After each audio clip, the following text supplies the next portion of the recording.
This is 3-4. Take it, Wade. Now we're off Schoology every single grade, and that's the story of the evolution of Wade.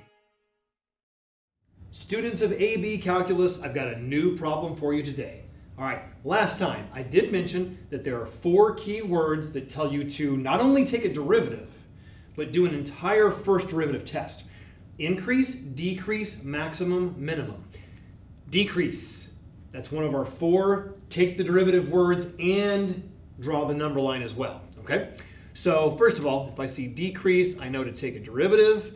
Increase is positive, decrease is a negative word. So I'm going to try to figure out where is the first derivative negative right off the bat. Now, as the equations get more and more complex, you may not know how to graph them. And that's okay, they'll get so complex you don't have to graph them. Trust your first derivative test. Now technically you should know this graph though from back in Integrated 3, okay?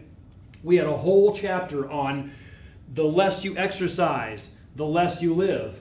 But the more you smoke, the less you live. All that inverse and direct proportionality, remember that? So we did graph like 3 over x. We did graph 3 over x minus 2. As a quick reminder, does everybody notice that this function does not exist at some place? You can't have a 0 on the bottom. So at x equals 2, this equation is non-existent. Now, 3 things. What are our 3 types of D&E? If something does not exist, why? It's either a jump, or it's a vertical asymptote, or it's a hole in the graph. Positive 2 is a vertical asymptote because it's the kind from Integrated 3 that does not reduce, like there's not another x minus 2 to reduce from the top. If there had been reducing, that creates a hole. If it's a piecewise function, those are the only kinds that could have the jumps, okay? This has to be a vertical asymptote. So you don't have to do this for this problem, but you need to know this for later. Much later, but you're really going to need to know this. Thou shalt know thy graphs. Positive 2 does not exist. Vertical asymptote because there's no cancellation of x minus 2. And then there is also a horizontal asymptote on the x-axis, and it's a thing called a hyperbola. The hyperbola is usually around the origin with rotational symmetry, but somebody shifted it to the right 2 because a minus 2 on the inside is a right shift 2, not a left shift. And so it's just a hyperbola that's been shifted. If you remember that from Integrated 3, or if it's coming back to you now, great, you'll need that later. If you don't remember that in this chapter, yeah, you can get away with it, but you better know your basic graphs. Okay, let's take a derivative. But the function is not derivative ready, so we need to realize that the denominator is to the first power. We need to use our skills from previous chapters and bring the x minus 2 up to the top. Put it to the negative first. Now you are derivative ready. Okay, so let's find out what f prime of x is. So f prime of x equals negative 1 times 3 is negative 3. Base always stays the same. Drop the power by 1, drops to the negative second. Always go back and do the chain rule of the original base, remember? The derivative of x is just 1, and the derivative of minus 2 is 0. So the chain rule is 1. You can skip it this time. And it's negative 3 over x minus 2 quantity squared. Move it back to the bottom. There's your official derivative right there. So a very basic derivative from one of our previous chapters. All right? Now, increase, decrease, maximum, minimum, take a derivative, and also construct a number line. Do you remember what we did last time? Remember last time in 3-3?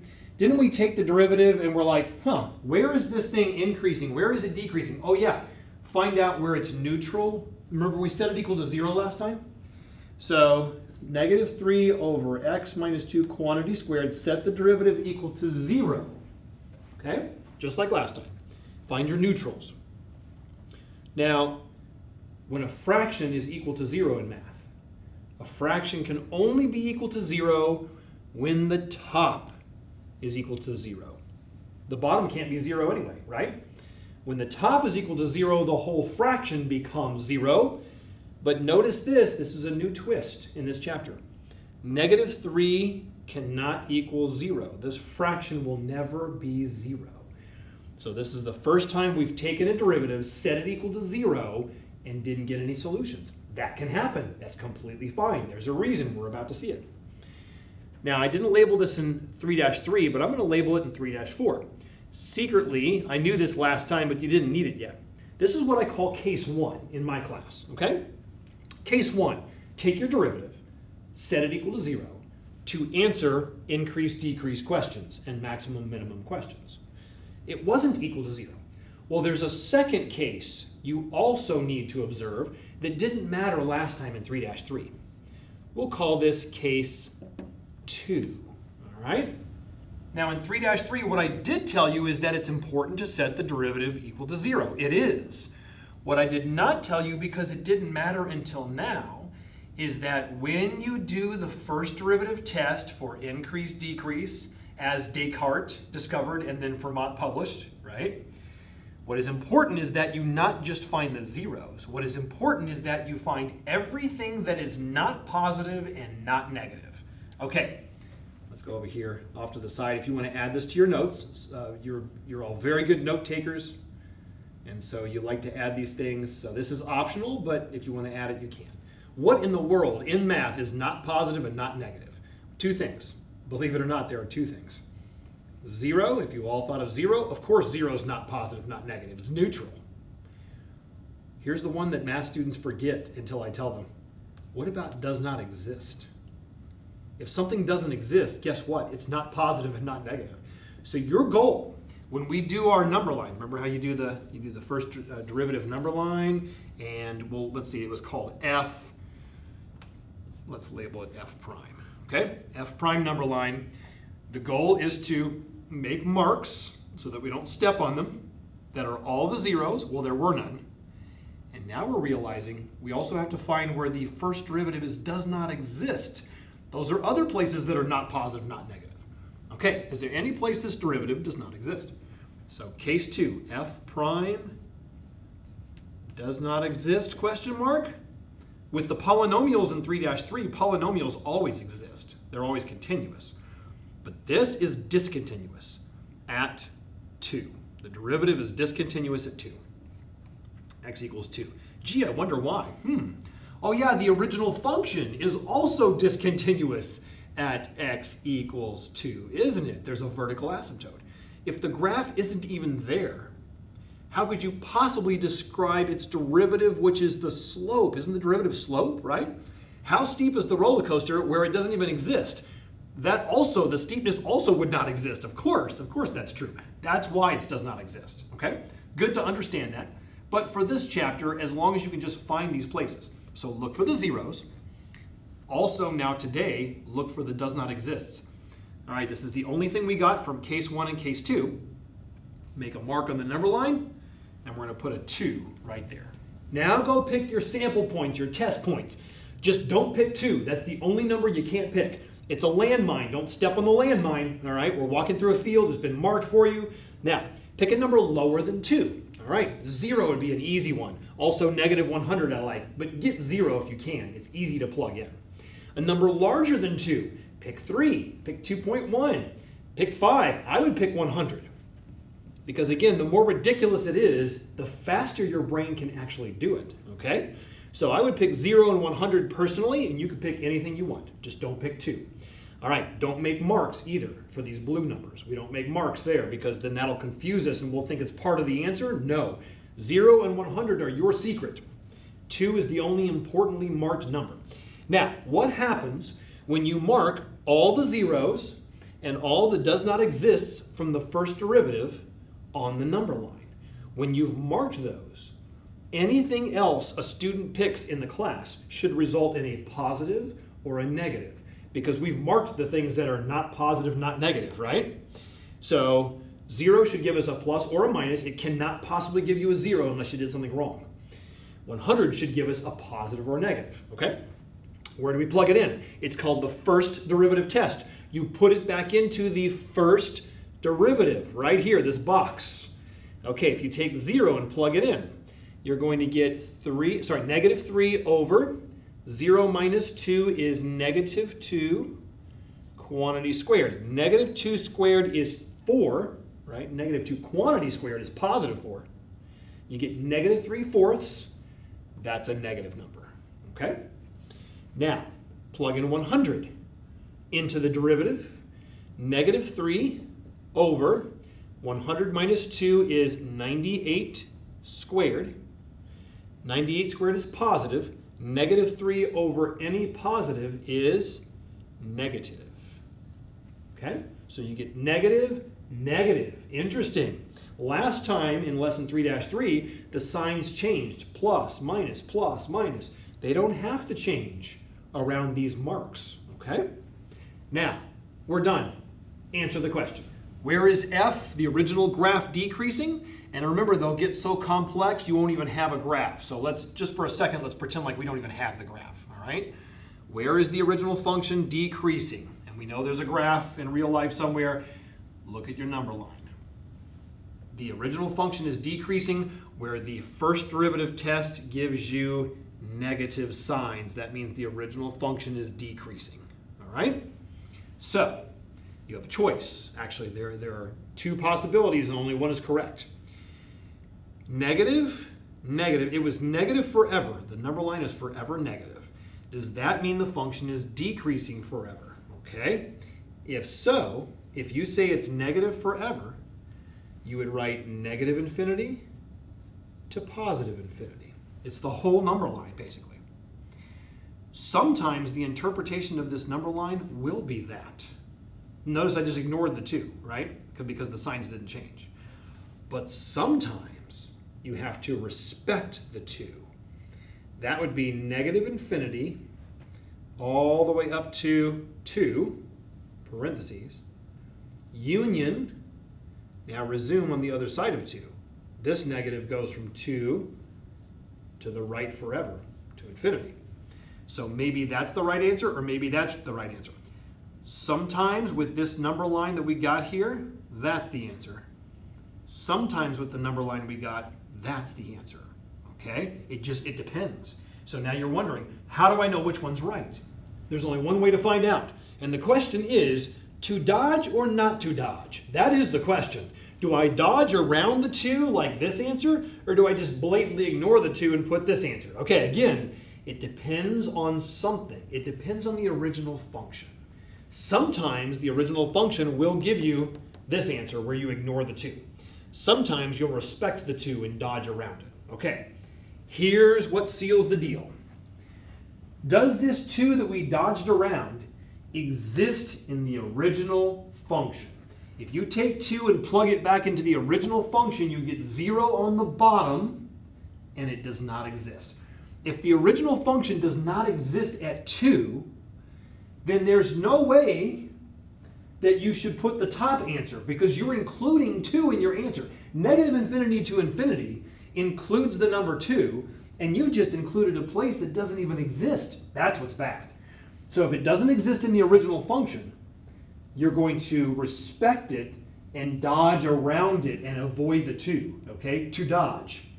When not to dodge, sometimes the 2 will work in the original function. It'll be okay. It won't give you a D and E. And then you would put the top one, okay? So that's wrong here. This one's right, all right? So you have to pay very special attention. Now let's look at the graph and the reason why it happened. Since this one's not too complex yet, we do know the graph from integrated 3. Is this function, this graph, truly decreasing from negative infinity to 2 and then resuming on the other side from 2 to infinity everywhere except for 2? Yes, that's true. This roller coaster is going down, down, down, down forever, and then there's nothing at 2, which we avoided, and then on the other side it keeps going down, down, down, so it's all, the roller coaster is always going down, except for when you go through this tunnel and you like teleport to the other side somehow, okay? Only at 2.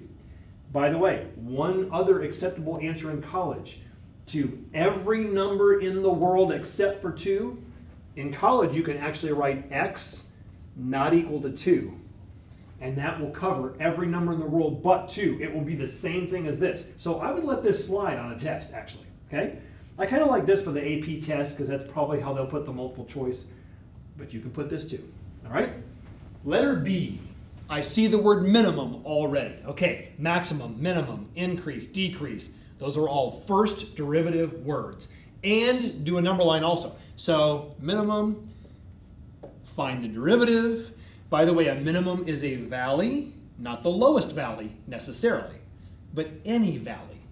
Shouldn't we be looking for a down, up, or a minus followed by a plus in our number line test, right? Okay, so we'll do a first derivative number line test. We'll look for any minus plus. All right? Now again, this graph, you probably shouldn't even know what this graph looks like. We'll do it probably later in the year anyway, but again, don't worry about the graph. Trust your derivative test. Okay, take the first derivative because the word minimum. 2/3 comes down, base x stays the same. Remember chapters 1 and 2, subtract 1 from the 2/3. 2/3 minus 3/3 is -1/3. And the derivative of 1 is 0, so be careful. There's my derivative. Don't leave a negative exponent. Okay, 2 is on the top. Remember, everything is either on the top or the bottom. 2 is on the top, 3 is on the bottom, x is on the side, which means top. So x is really with the 2, but the negative says, oh no, you're going to go downstairs and join the 3. X to the positive 1/3. Okay? There is your derivative. If you want to, you can write it as cube root, because isn't the 1/3 power cube root anyway? So if you want to write it like this, you can. Either one will work actually for this situation. Okay, there's our derivative. All right, now we need to do a first derivative test. Before we do the number line, don't we always set the derivative equal to 0, which I'm now calling today case 1, but we did it last time. Find where that derivative is neutral. And you can use the exponent form instead of the radical form, that's fine. When does 2 over 3x to the 1/3 equal 0? If it does, we need to mark it on the number line. The only time a fraction equals 0 is when the top equals 0. And 2 does not equal 0. So again, I'm giving you cases today where there is no neutral derivative. There is no case 1. Okay? None. But case 1 is where you do y prime equals 0. Now we have to respect case 2. Is there any place that y prime does not exist? By the way, you want to know the big difference between 3-3 and 3-4 in the equations? If you look at the derivative, like the last one we did over here and this current one we're doing here, do you notice there's an x in the bottom? When there's an x in the denominator, that's when you start thinking, oh, there could be a does not exist case. Last time, there was no denominator. They were all nice polynomials. That's where you start this stuff, okay? So for polynomials or things where there's no x downstairs in the derivative, you would never have to check the D&E case. But if there's an x downstairs, you're going to have to check the does not exist case. That's the only time you have to use it, okay? All right, is there any place where this derivative does not exist? Well, we can't have 0 on the bottom. Hey, it's just a solo x, right? Cube root of x. If you put in 0, isn't the cube root of 0, 0? Uh-oh, disaster. X equals 0 is the place where the derivative does not exist. That is just as important as the neutrals, okay? So we got case 1, case 2. I'm going to label a number line y prime. I'm going to mark 0 on it. Now that I've marked 0, I can go back and pick sample points and be rest assured that they're not going to be landmines that blow up in my face. That's the landmine. I'm going to step around it. Don't pick 0. Pick any other number. Those other numbers should give you either plus or minus. That's what we're looking for. So first, pick any number larger than 0 if you want. All right, 100 or whatever you want. I mean, we are going to plug it into the derivative and do the cube root. If you want to pick 8 or a nice cube root, you know, a nice perfect cube, you can. That's fine. It won't really matter. Number lower than 0. All right, how about -100? Okay, plug these into the derivative because this is called the first derivative test. We're testing our sample points after we've established what not to step on, what not to choose, okay? I even do it in a different color so you can really see it. And I don't make marks, remember, because I see students make marks and then they end up with -100 in their answer on the test. I'm like, what? That was supposed to be your secret. You weren't supposed to use that on the test. 0 is the only marker, so that should end up possibly in the answer. Now, if you take -100 into either version, I do kind of like the cube root better, I think. 2 over 3 cube root of negative 100. Isn't the odd root of a negative number also negative? And a positive times a negative is a negative. So you get a positive 2 divided by some kind of negative number is a negative. Okay? Now plug in positive 100. 2 over 3 cube root of positive 100. Everything's positive here. Everything is positive. So therefore, the only possible outcome is positive. Okay. Now, if the derivative graph says minus plus, isn't the original function decreasing, increasing? Okay. That looks like a valley, doesn't it? Right here. That was supposed to be below the 0. I really skewed that there. That's supposed to be right there. Okay. So there is a valley, it looks like, because there's a decrease, increase. Weren't we looking for a minus followed by a plus? So there's a valley at 0. Now you do have to make sure of one thing, though. Does the graph even exist at 0? Because if it does, yep, we've got a valley. We've got a relative minimum. If the graph does not exist at 0, i.e. the original function does not exist at 0, then guess what? You've got nothing. Okay? Now, let me point this out. Last time, what did we get? We got a 2, but we tried to plug it back in and it didn't exist, right? Sometimes it doesn't, sometimes it does. If you take 0 and you plug it back into the original function, does it exist this time? Y equals 0 to the 2/3 plus 1, plugging it into the original function. If that doesn't exist, I have to say none. There is no answer. But wait, 0 to any power is 0. Plus 1 is 1. It does exist. It's the coordinate 0, 1. Input 0, output 1. Okay, it does exist. And the question on the paper actually said find the coordinates, so that is the coordinate where the original function goes down and up. You don't even have to know what the graph looks like. You can just trust your first derivative test. All right, answer 0, 1. Now I'll give you this little gem, okay, this little tidbit. You can take it or leave it. I would probably remember it somewhere in your head, just tuck it away. When you do case 1, and you find the zeros of the derivative, right? The answers from case 1 always work in the original function. Isn't that interesting? Very interesting, right? 100% of the time. So any case 1 numbers will always work in the original. What have we been doing today? I've been giving you intentional problems where case 1 gave us nothing and case 2 gave us numbers. So for case 2 in the first problem, it was the number 2, which didn't work in the original equation. For case 2 in this problem, 0 did work. So the D&Es are kind of iffy. They're kind of 50-50. Sometimes the does not exist cases will work in the original function, and sometimes they won't. The case 1 examples or numbers always work in the original function. Okay, so that's interesting. So you don't even have to check anything that comes from case 1. You can trust it in the original. But the D&Es, you can't quite trust those. Could be existent and could be non-existent in the original function. Okay? All right, let's go to C, which states perform a first derivative test on g of x. Okay, that's not derivative ready because the x is in the bottom. So again, we go back to the first chapter, 3x plus 2 plus. Shouldn't we bring that up to the side? So 12 is the coefficient. This quantity comes up. X plus 1 to the negative second. Okay, now we're derivative ready. So let's do the first derivative here. So now we take the derivative. We'll call this g prime of x. Derivative of 3x is 3. Derivative of 2 is nothing. And the negative 2 comes down. Negative 2 times 24 is, negative 2 times 12 is negative 24. Base stays the same. Drop the power from negative 2 to negative 3. The chain rule of x plus 1 is just 1. So you don't even need it. Okay? All right, so our official derivative will be 3 minus 24 over. Now take this group here, move it back under just the 24. Common mistake is to put it all the way under the 3. No.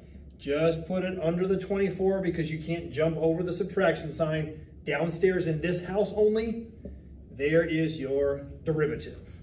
Case 1 states that we find where the derivative equals 0. All right, for the first time today, this derivative actually can equal 0.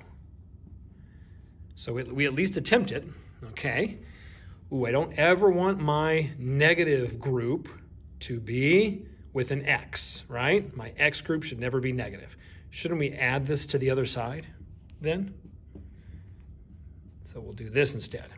Now, if that had been plus 24, sure, just leave it alone and move the 3 instead. But no, I don't want my x group to be negative ever. Now, I don't want my x group on the bottom, okay? So you're kind of using your old algebra skills here. How do you solve something equals something when one of them is a fraction? Well, if you make them both fractions, we do that old thing called cross multiplication. This denominator comes up and multiplies. This denominator comes up and multiplies. So you get 3 next to x plus 1 quantity cubed. And then over here you get 1 times 24 is 24. So use your cross multiply. Now this looks normal, okay? Keep your x's positive, bring everything up, keep your x on the top, never the bottom, and now you divide both sides by 3, and you get x plus 1 cubed equals 8. Well, hot dog. Mr. Wade gave you a perfect cube 8. Well, how about them apples? Take the cube root of both sides, x plus 1 equals 2. You're welcome. Subtract 1, x equals 1. There's your neutral place. All right. Case 2, is there any place that the derivative does not exist? If there's an x on the bottom, possibly then, not always, but possibly, there's an x on the bottom in my derivative. Isn't this derivative non-existent at x equals -1? Because -1 plus 1 makes a 0 on the bottom, which is undefined. 3 minus undefined is undefined. There we go. So we're going to put both things on a number line. So I'll label my number line G prime, and I'll place -1 is lower, so it's left. +1 is higher, so it's right. Always go in order, and then pick your test points. I don't have another marker color handy, so let me just do this. 0, 100, and -100. So now we plug these numbers back into the first derivative because it's a first derivative test. So we'll take the -100 and put it there, and we'll get 3 minus 24 over -100 plus 1 is a -99 quantity cubed. Okay, now you don't have to know what 99 cubed is, okay? That's the beauty of the first derivative test. Just tell me if the outcome is positive or negative. So a negative number cubed is a negative, but then you get a minus, and you end up with a plus. So you get 3 plus some fraction. Wouldn't that still be positive? 3 plus anything is positive. Now take 0, put it back in here. So that's going to be 3 minus 24 over 0 plus 1 is 1. Cubed is 1. You end up with 3 minus 24. That's negative. All right, I really should put it up here on the number line, keep track of this, and then plug in 100 to the original function, and you get, let's make some space here, 3 minus 24 over 101 cubed. All right, 101 cubed is a gigantic number, but 24 over gigantic is practically nothing. It's 3 minus a tiny number. Isn't 24 out of like something gigantic barely anything? So 3 minus a tiny number is positive. So that last one's a little conceptual, all right? But that's how you do it. Now that you have the first derivative number line completed, you can easily answer any question about the first derivative, right? So where is the original function g decreasing? Original function, a little too complex for us to quickly graph it. Look down here. G is decreasing where the first derivative is negative between -1 and +1. And it says interval notation, but not including -1 and +1. Those are the landmines that you don't step on, right? Now, where is G increasing? Look at the number line. From -infinity to -1 is the first block. -infinity to -1 in parentheses. Then the second block is 1 to infinity. So union 1 to infinity. And you're done. And that's how you do a proper first derivative test. There you go. Now go try your homework.